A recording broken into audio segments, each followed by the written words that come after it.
Es-tu tanné d'avoir de la broue dans le toupette, avoir l'impression de devoir courir tout le temps, être à bout de souffle, au bout du rouleau, à bout de force? Les journées filent à une vitesse incroyable et tu n'es pas en mesure de réaliser toutes les tâches nécessaires pour opérer ta garderie. Peut-être es-tu dépassé par les événements. Les opérations d'une garderie peuvent parfois sembler être un vrai feu roulant, entre les demandes du personnel, les demandes des parents, les tâches administratives et les imprévus. Même la personne la plus compétente et la mieux intentionnée peut parfois avoir envie de tout lâcher et c'est tout à fait normal.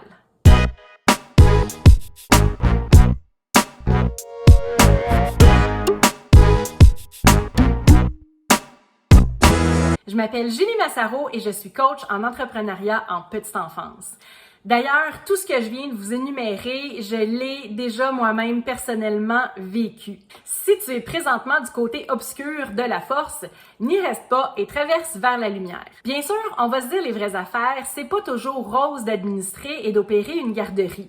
C'est normal parfois d'avoir des défis auxquels on doit faire face. Toutefois, quand les défis s'accumulent au quotidien, quand tu as plus de problèmes que de solutions, quand tes journées sont chaotiques et ne sont que obstacles et complications, quand tu n'as même plus le temps de manger ou même d'aller aux toilettes, la solution peut être une restructuration.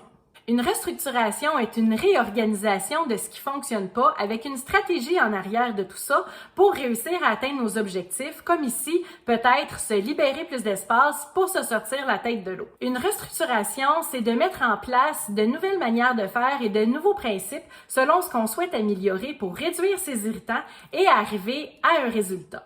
La première chose à faire quand on souhaite faire une restructuration est de faire une certaine introspection. Pour régler ce qui accroche, on doit savoir ce qui cloche. Il faut mettre le doigt sur ce qui ne fonctionne pas. Par exemple, la première chose à faire pourrait être de prendre conscience des 5 choses qui te prend le plus de temps dans tes journées ou qui te grugent le plus d'énergie.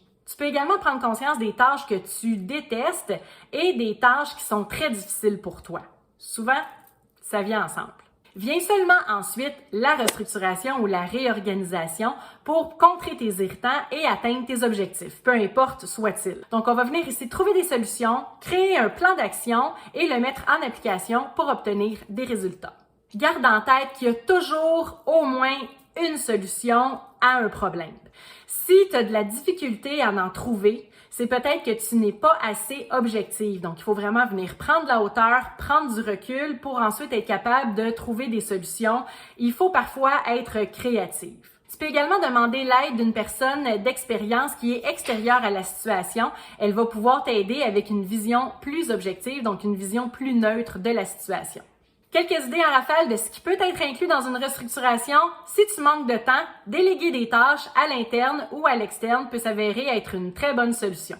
Pour ce qui est de l'interne, on peut ici parler de signature de documents, de classement de documents, ou pour ce qui est de l'externe, on peut penser à la comptabilité ou du marketing.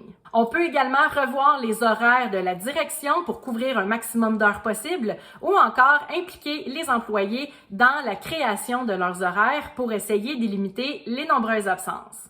Une autre solution pourrait peut-être être de créer un nouveau poste comme une adjointe à la direction ou une conseillère pédagogique ou une technicienne en éducation spécialisée qui peuvent travailler à temps plein ou à temps partiel selon les besoins et les budgets de l'entreprise. Si tu as déjà une adjointe administrative ou une adjointe à la direction ou une directrice adjointe, revoir vos tâches pourrait être une très bonne solution. On devrait ici être capable de séparer les tâches. Donc, qu'est-ce qui est opération, ressources humaines, comptabilité, administration, marketing, bref, tous ces morceaux de casse-tête-là devraient être séparés pour que vous soyez plus efficace. Parfois, lors d'une restructuration, on doit procéder à des mises à pied, des embauches, changer des postes ou les moduler selon les besoins de l'entreprise. On peut également penser en restructuration d'effectuer des rencontres d'employés ou des réunions d'équipe plus fréquentes pour réitérer les valeurs de l'entreprise, les attentes et les exigences de la garderie. On peut également penser à des stratégies pour rendre l'équipe plus autonome ou encore également penser à changer certains de nos fournisseurs. Bref, il y a beaucoup de choses qui peuvent être faites dans une restructuration selon tes irritants. Évidemment, je demeure disponible pour t'accompagner dans le processus si jamais tu en as besoin. Clique j'aime sur la vidéo si tu y as trouvé de la valeur et n'hésite pas à la partager à quelqu'un qui en aurait besoin. Je t'invite également par le fait même, si ce n'est pas déjà fait, à t'abonner à ma chaîne YouTube qui regorge de capsules d'informations gratuites. J'y partage une nouvelle vidéo chaque semaine pour t'aider à être une meilleure entrepreneur en petite enfance. Finalement, j'ai un outil pour celles en démarrage de garderie. Ce sont des feuilles de route des étapes essentielles pour démarrer sa propre garderie, incluant une vidéo explicative de plus de 50 minutes. C'est gratuit, tu peux télécharger le tout dans la description de la vidéo. Ici Julie Massaro qui te dit merci et à bientôt!